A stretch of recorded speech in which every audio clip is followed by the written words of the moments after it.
Good day, everyone. Welcome to Black Logic. Trump locks in a 15% tariff deal with the UE, sparking fears of higher prices. Thailand and Cambodia clinch an unconditional ceasefire after border bloodshed. Israel halts strikes with a daily humanitarian pause in war-torn Gaza. Trump erupts demanding Kamala Harris, Beyoncé, and Oprah face prosecution over the misuse of Kamala campaign funds, and throw in Al Sharpton as well. Rumors swirl as Epstein birthday book resurfaces, tying elite names to scandals. And we're going to give it all to you here this morning, right here on Black Logic, because I believe there's more than meets the eye of if all these things are occurring in our government.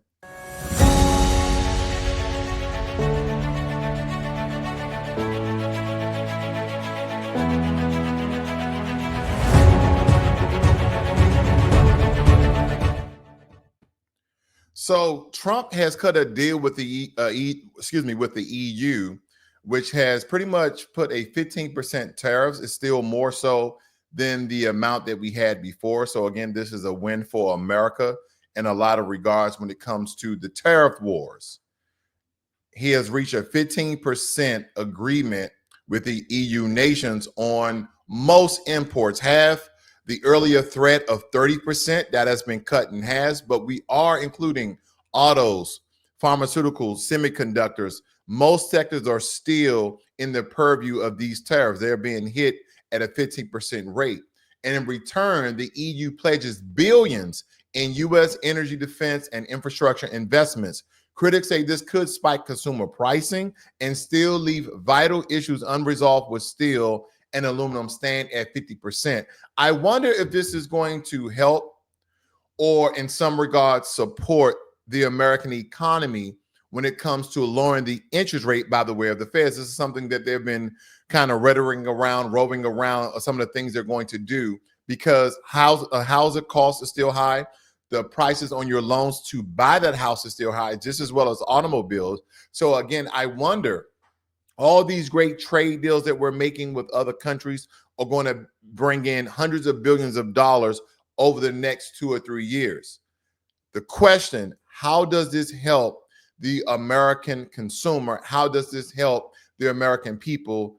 And lastly, how does this help America altogether? Because we want to see the benefits of the Trump administration and all the promises. Not that you may fulfill all of them, but at least a lot of the tariff deals are going through at a higher rate than they were before. I believe that some of the tariff percentages on the imports and exports coming from the EU, if I can recall correctly, was somewhere between 3 and 7%. So again, he's already doubled that. Cut down from the 30% essentially reconciliation tariffs, but we're now at least half that amount. So this does seem very, very beneficial for America. And I know this story is great for most of the people who care about these things, because in a very unbelievable breakthrough out of Southeast Asia, after 5 days of deadly border clashes, Thai and Cambodian leaders agreed to a ceasefire starting July 28th, which is today. We know they're on a different timeline, but nonetheless, Malaysia has mediated and Trump influenced by a lot of trade pressures to get these two countries to stop wars. Over 35 people were killed and more than 260,000 people displaced, and now peace. So again, this is a great thing, but analysts are warning that tempers still remain high and that the border dispute over ancient temples still looms. And again, as I stated before, this is all over land. This is over land that colonial powers like France were involved in some time ago. And now these countries are clashing. Now, granted, Thailand has 70 million people. Cambodia has 17 million people. Thailand is almost 2.25 larger than Cambodia. So there you have it, ladies and gentlemen. But nonetheless, these two very peaceful countries. I've been to the border of Cambodia, but I have been to Thailand a couple of times. Very peaceful people, very loving people. So I'm glad that this conflict for now is at a ceasefire. And as we look at this, I'm going to dive into some of the hot topics here. We're getting there, family, because there's still a lot going on with these Epstein files that the world is still revolving. Okay, everything is not around these Epstein files, but nonetheless, we're going to jump right into here because President Trump, he's definitely doubled down on a lot when it comes to these Epstein files. And Trump erupted on social media accusing Kamala Harris of paying up to $11 million to Beyoncé, $3 million to Oprah Winfrey, between $500,000 and $600,000 to Al Sharpton, and demands prosecution. He claims that these payments were illegal campaign expenses, despite prior investigation debunking the claims. He even invoked names reportedly in Epstein's birthday book, a wild mix of scandal and conspiracy. And again, I hate to go here because my question still here is why? Why haven't the Epstein files been released? It almost seems that President Trump is now being the distractor in chief because we still don't have them Epstein files, folks. We still do not have the Epstein files, no less. And let me make sure I got this going on here. Just having a couple of technical issues, but that's okay. But family, I just want you guys to understand that he's now attacking, or in some regards, trumping up allegations of wrongdoings and campaign funds when it comes to Kamala Harris by the likes of Al Sharpton, Beyonce, and Oprah, because they had a lot of motivation. They had a lot of this energy towards the Kamala Harris campaign, and nonetheless, Donald Trump blew Kamala Harris out the water. So again, why bring this up now? Because a bipartisan subpoena of the GOP and the Democrats to obtain the Epstein files so they can see who's in these files as well. So again, what are they hiding? This is another distraction that President Trump has come up with. And now he's going after anyone who received any proceeds, any revenue, or allege on some of these things. Yeah, I'm calling it the black attack.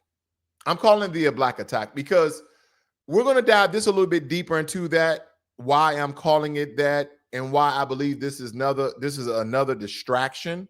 And this is no implication, and I'm not alluding that President Trump, we already know that he's in the Epstein files. His name is mentioned multiple times. That doesn't indicate that he had any wrongdoings or any sexual exploitation of minors or any female or men in any regards. I'm not stating that, but I do want to point this out because people are going to jump on board and gravitate to this story about Oprah Winfrey, Beyonce, Al Sharpton, and Kamala Harris, and how that Kamala Harris had paid them millions of dollars for them to endorse her, and how they know the sheer gravity that they have, the influence that a lot of these people have. When you talk about Al Sharpton, you have people of the baby boomer generation who are going to follow his lead. When you're talking about Beyonce and the Beehive, she's grabbing a modern day term, Generation X, Generation Y, people that love her music. And when you're talking about Oprah Winfrey, you know, she's kind of just in between the two. And they're stating that she paid them for their endorsement, or she paid them to go light on interviews, especially when it comes to Al Sharpton as well as Oprah Winfrey. So when I look at this, I just see a lot that is this a very, very large and blatant cover up of wrongdoings. And again, I just don't know. Nonetheless, in Gaza, Israel has announced a daily humanitarian pause, 10 hours a day in 3 key regions, allowing limited aid drops by Israel, Jordan, and UAE. It's the first pause since March, but aid groups warn that the relief is barely a drop in the ocean amid a full-blown starvation crisis affecting tens of thousands of people. Here's my question. Instead of keeping them there in the Gaza region where the entire Gaza region is in shambles and rubbles. It's totally demolished. It's totally destroyed. Why not? Instead of doing airdrops of humanitarian aid so these people can get some sort of relief, so they can have food and fresh water, why not just displace them? Now, granted, some people may not want to leave because this is their homeland. They don't want to leave their home. You've already had the likes of Prime Minister Benjamin Netanyahu stating in cahoots with President Trump about making Gaza beachfront property. So again, this is how Israel could potentially expand their footprint within the region. So again, I think this is very imperative that on some regard, should they leave their homeland, but is it safe to live there? So I'm torn between the two, but I'll let you guys decide for yourselves. These are just my thoughts. But in one regard, I'm very happy that countries are pouring in aid. But again, this is very limited aid. And I hope they have organizers, have to have people that are trusted on the ground that can allocate these resources, especially for those who are in need the most, but of course to everyone, and get their fair shake of these resources that have been dropped. But this is a total international crisis, and there's so many things going on in the world. But again, we have to really focus on America when it comes to the things that we called for. Because again, we keep coming back to the Epstein files and the lack of the Epstein files being inside of the Trump administration, because they have the files. Pam Bondi said that there's hundreds of thousands of hours that the FBI are going through, and there are evidence of involvement in child pornography and or child exploitation and dealing with minors. But that's beside the fact. There's probably other occurrences of illegal activity that occur that a lot of quote unquote elitists may not want their names to be released. So they're now deeming them as victims because of false accusations in some regards. Listen, the victims who were actually the victims, those are the ones that the names need to be redacted unless they come publicly. But other than that, these files should be released, because there's some sort of chatter that some of the celebrities that Trump mentioned appeared in Epstein's notorious birthday book. And I understand that this is a very loaded narrative, blending campaign finances, allegations when it comes to this elite scandal and the conspiracy folder. And we'll trace whose name and what that might mean, because this is going to be breathtaking. This is going to be earth-shattering, because I believe there's more here than what people really think. I'm just trying to figure this out on my own here, because when you look at this, I've been reviewing these infamous Epstein birthday books. I've been trying to retain the information therein, but there's a list of names tied to Epstein circles, yet these lists remain a struded mystery. While some names emerge publicly, others stay hidden behind political convenient distractions. And now Trump is fixated on Oprah, Beyoncé, Al Sharpton, and Kamala Harris. And he's stating that this is where we really need to focus on. We need to focus on Kamala Harris and her illegal, unlawful dealings of paying Beyoncé $11 million and paying Oprah Winfrey $3 million and paying Al Sharpton between $500,000 and $600,000. Again, if there's wrongdoing, then yes, he should go after them at the full extent of the law, just as well as the names in the Epstein files who have evidence verifiable and connected to any wrongdoing, especially in the most egregious things of dealing with children in a very disgusting manner. So again, is President Trump being the distractor in chief by going after these four figures here? And I'm pretty sure more names will come out over the course of time. Because as I told you guys before, as we continue to comb through this, it seems that there's just a lot of distraction, a lot of deflecting that's going on.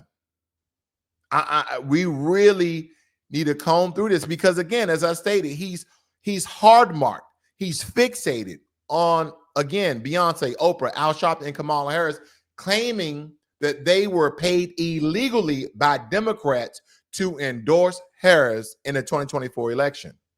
And he wants them prosecuted. The question is why? Let's break it down, because as I look at the Epstein files and I realize the system doesn't want them released. I've said this many times before. I believe that the system doesn't want these files released because there must be some very, very important people that can earth-shattering the country like we've never seen before. But I know the American people, even the MAGA crowd, even the GOP, Republicans, the liberals, the Democrats, the independents, you and I who are just sitting here watching, we want to know the truth. Who do we really have in office? Who do we really have running the country? Those birthdays books could implicate powerful individuals. So what happens? Trump launches accusations against high-profile Black figures like Oprah, Beyonce, Sharpton, and Harris, saying that they got paid all these millions of dollars. And I just asked the question, are these claims backed by law? Because here's the thing, there's no federal law forbidding payments for celebrity endorsement. Political campaigns frequently pay production companies for event logistics, not illegal bribes.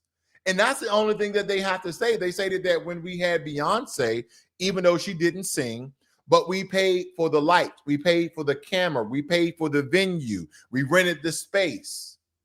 Okay, and believe it or not, a lot of these people get paid to speak. So if there's any direct correlation of them getting paid to endorse Kamala Harris, then you have a case.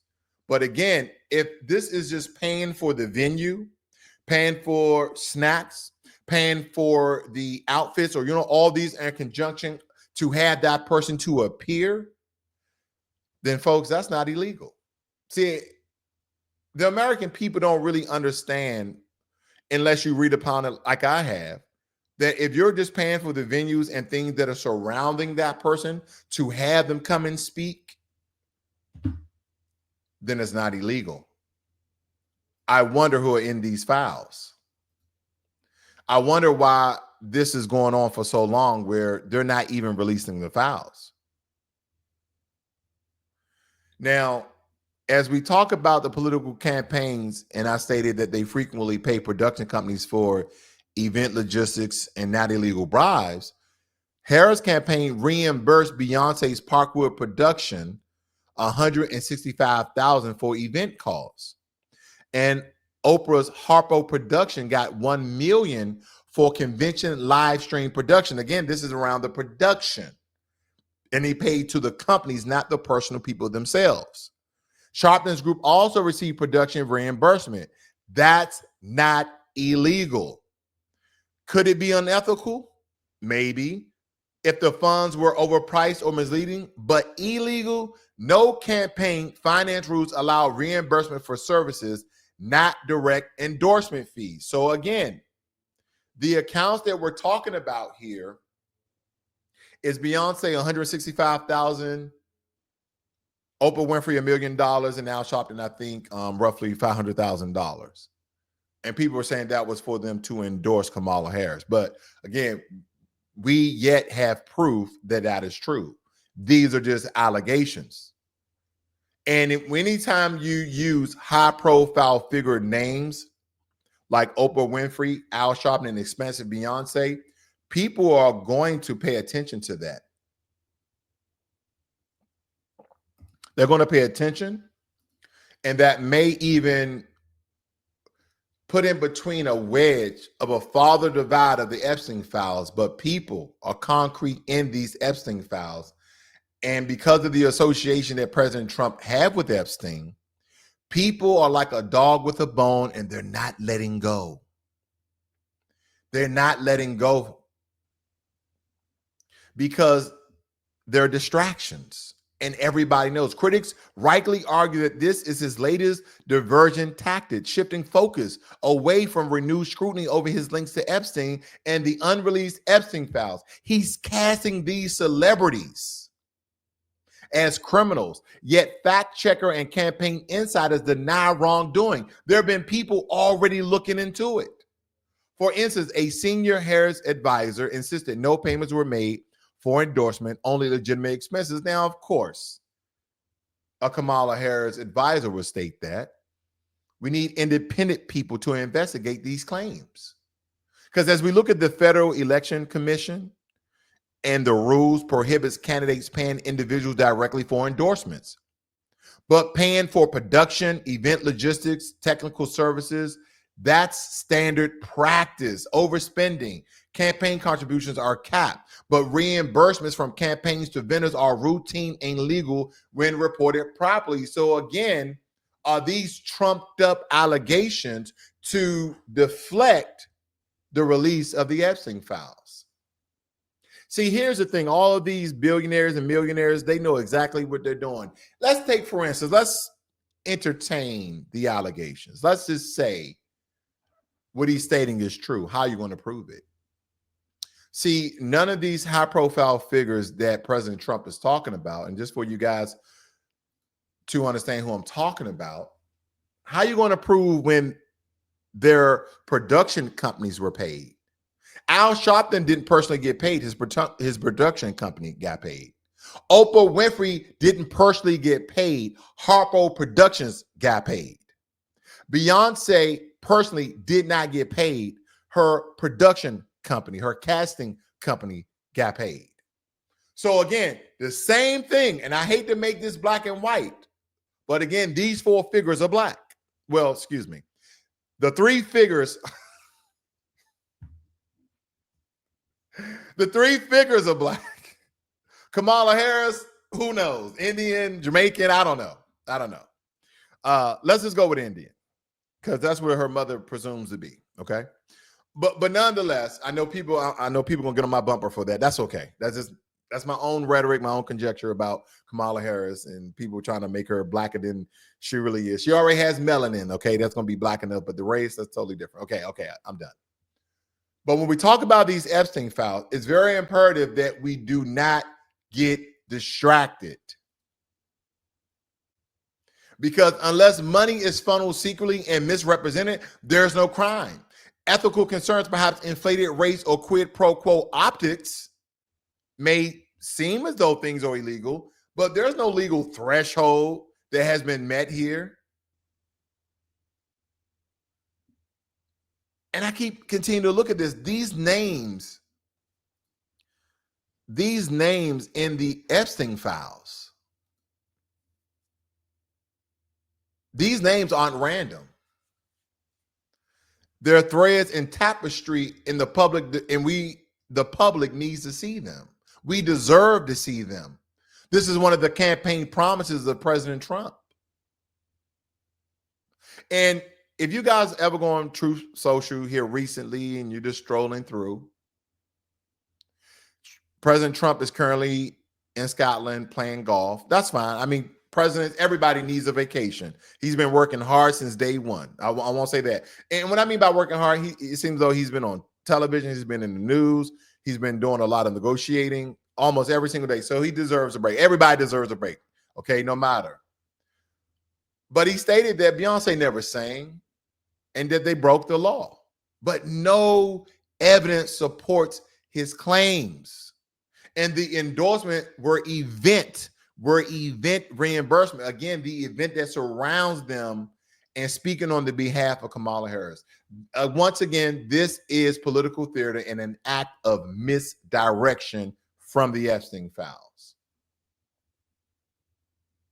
And unfortunately, that the people that he's referring to, with the exception of Kamala Harris, are black icons, and they serve to distract from the Epstein revelations, painting legitimate campaign expenses as criminal behavior, targeting Oprah, Beyonce, Al Sharpton, and even Kamala Harris, figures with a wide influence to muddy the waters, because the bigger the figure, the bigger the influence, the bigger the distraction. I say this in the attempt to indict Beyoncé, Oprah Alshop, and Kamala Harris. This isn't about justice, ladies and gentlemen. It's about preservation of power. It distracts from the real scandal. Yeah, this distracts from the real scandal. The unreleased Epstein files. We have yet to receive them. The unrelease of the Epstein files and Trump's network of powerful associates. As long as public attention remains on these distractions, the vault stays closed. This is political misdirection at its most theatrical point. And believe me, I don't know about you because I can't speak for the American people, but I can hint at it. This isn't about justice. And we're not buying it. So again, garner peace treaties, ceasefires between Cambodia and Thailand, continue to drop aid to the people of Gaza, the Palestinians in that region, and hopefully we can have a ceasefire peace treaty between Hamas and Israel. I know I've been saying that for months, and it's still going on. Hopefully the Ukrainians and Russians can figure it out, that conflict, that war that's been going on. Hopefully China doesn't invade Taiwan or attack Taiwan. We're talking about the world at war. Hopefully we are finished with Iran. Because again, not that these conflicts aren't true, but they still serve a bit of distraction. Because some of you would say, well, okay, if they release the Epstein files, then what? If they released the untainted Epstein files, then expert investigators are going to comb through this. It's hard to trace names, places, locations, what people wore, what people ate, what people bought. What did they do? Why did they do it? At what time they did it? They're going to find out the truth. And guess what? If there's nothing there, then the American people will move on. But do not make promises that you can't keep and that you won't keep. And you act as if that Jeffrey Epstein was a creep. That's what President Trump said on national TV. Are we still talking about Epstein, that creep? Well, from what we know, you guys were friends. We have personal accounts. Your name is multiple times in the Epstein files. People know that you guys were known associates and that you were friends. But again, as a caveat, as a disclaimer, that doesn't state that President Trump is guilty in doing anything. Just because you're an associate, just because you're a friend of someone and they committed crimes and they're linked to said crimes doesn't mean that you were as well. But again, release those Epstein files, because the GOP, the bipartisan, and the Democrats and the Republicans have already subpoenaed them, and it passed. So again, we only need one person to do the right thing, because I know, if anything, the American people want to know the American people want to know what happened. Because if you're hiding these files this strongly, we can only imagine what's in it.